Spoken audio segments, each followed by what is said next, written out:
আসসালামু আলাইকুম বলুন। এই তো আমি কাটল বিচির তরকারিটা মানে কষাই লাইছি, কষাই একটু জল দিয়ে বয়াইছি। এখন তো ডিমটা বাজ জ্বালুম। আর এখনও ধরেন এই তো পোনা দিয়া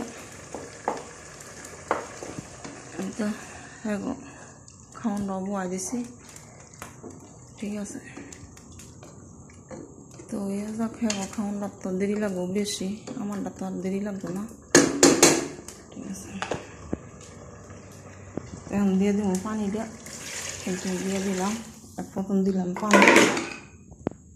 ঠিক আছে, রান্নাটা শুকাক, এখন দিয়ে দিই মাখরুন।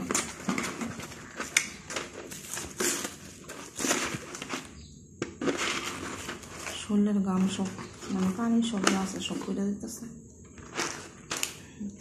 আমি ধরেন কাঁচা দিয়ে কোনো সময় ডিম দিয়ে ভাগ করিনি, এই জীবনের ফার্স্ট মানে ভাগ করতেছি। ঠিক আছে,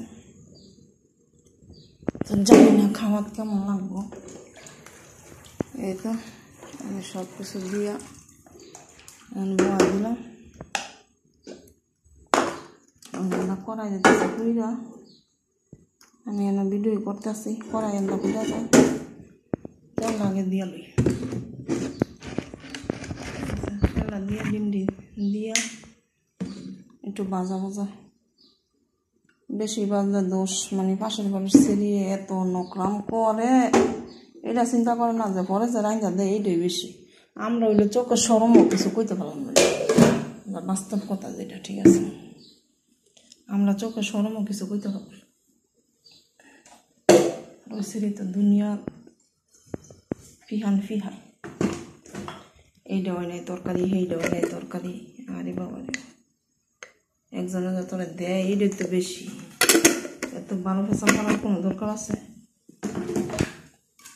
প্রবাসের মাটিতে যে একজন তো খাইতে পারতেছে, এইটাই তো আলহামদুলিল্লাহ।